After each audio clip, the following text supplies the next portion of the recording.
600 साल से भी ज्यादा समय से इसने तपती गर्मी, मूसलाधार बारिश और प्रदूषण झेला है, और फिर भी यह जंग खाने से इनकार करता है। यह कोई विज्ञान कथा नहीं है, यह है दिल्ली का लौह स्तंभ। एक तकनीकी चमत्कार इतना उन्नत कि आधुनिक विज्ञान को इसके रहस्य को समझने में सदियां लग गई। तो आखिर इसे बनाया किसने और कैसे प्राचीन भारतीय लोहारों ने वह हासिल कर दिखाया जो आज हमारे लिए एक चुनौती है।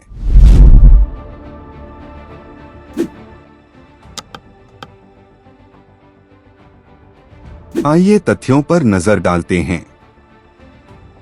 यह स्तंभ 7 मीटर से ज्यादा ऊंचा है, 6 टन से अधिक वजनी है और 98% शुद्ध लोहे से बना है। इसे 4वीं शताब्दी ईस्वी में बनाया गया था, गुप्त साम्राज्य के सम्राट चंद्रगुप्त विक्रमादित्य के शासनकाल में, जिसे भारत का स्वर्ण युग कहा जाता है। इस पर लिखे शिलालेख चंद्र नाम के एक राजा की प्रशंसा करते हैं, जो संभवतः चंद्रगुप्त द्वितीय थे। अब यहाँ सबसे दिलचस्प बात सुनिए। अगर आप इसी शुद्धता की एक साधारण लोहे की छड़ को दिल्ली के मौसम में बाहर छोड़ दें, तो कुछ दशकों में यह जंग का ढेर बन जाएगी। लेकिन यह स्तंभ, यह 1600 साल से गर्व से खड़ा है। यह कैसे संभव है? लंबे समय तक इसे एक चमत्कार माना जाता रहा, लेकिन पिछली सदी में वैज्ञानिकों ने इस पर शोध किया। उनके नतीजे चौंकाने वाले थे। रहस्य इसकी सतह पर बनी एक पतली सुरक्षात्मक परत में छिपा है। इस परत को मिसावाइट कहते हैं, जो लोहे, ऑक्सीजन और हाइड्रोजन का एक जटिल यौगिक है। यह एक अदृश्य स्वमर्मत करने वाली ढाल का काम करती है। लेकिन असली प्रतिभा यह है कि यह कैसे बनी। आईआईटी कानपुर और यूके के शोध से 2 मुख्य कारक सामने आए। पहला, प्राचीन भारतीय लोहे में उच्च फास्फोरस की मात्रा। यह अयस्क की विशिष्टता और पारंपरिक ढलाई की विधि के कारण था। दूसरा, दिल्ली का शुष्क, परिवर्तनशील मौसम सदियों से इस प्रतिक्रिया को बढ़ावा देता रहा। इसके बारे में सोचिए। जब रोमन और चीनी लोहा बना रहे थे जो खराब हो जाता था, तब भारतीय धातु विज्ञानी शायद अनजाने में ही एक निष्क्रिय सुरक्षात्मक परत बना रहे थे। एक ऐसी अवधारणा जिसे आधुनिक धातु विज्ञान ने 20वीं सदी में ही समझा। यह हमें उसके असली निर्माताओं तक लाता है, गुप्त साम्राज्य के लोहार। यह कोई संयोग नहीं था। यह स्तंभ धातु विज्ञान के उन्नत, व्यवस्थित ज्ञान का सबूत है। प्रसिद्ध धार का लौह स्तंभ और अन्य कलाकृतियां दिखाती हैं कि वे बड़े पैमाने पर प्रयोग कर रहे थे। तो क्या हुआ?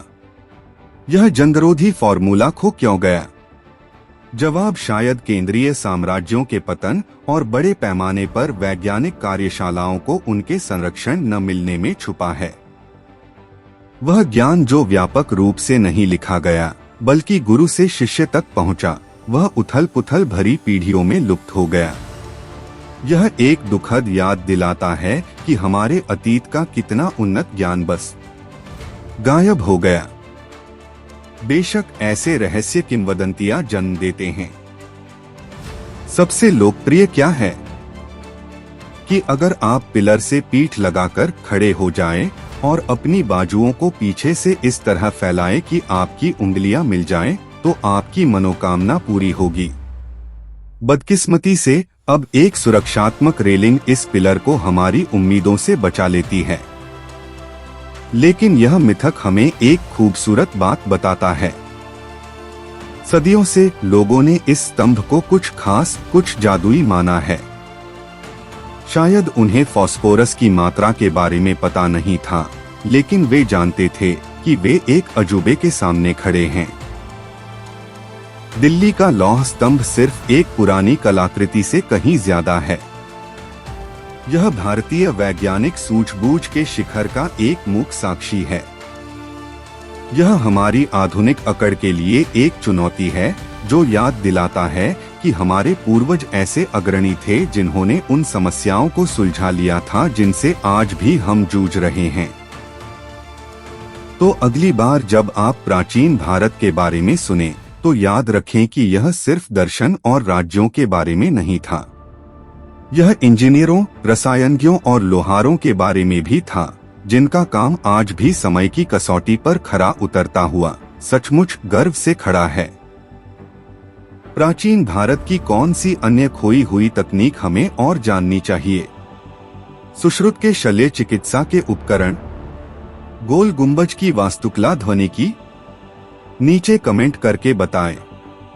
अगर आप हमारे अतीत से और रहस्यों को उजागर करना चाहते हैं तो लाइक बटन को दबाएं, सब्सक्राइब करें और घंटी बजाएं ताकि हिस्ट्री वॉल्ट इतिहास का खजाना का अगला वीडियो आप मिस न करें।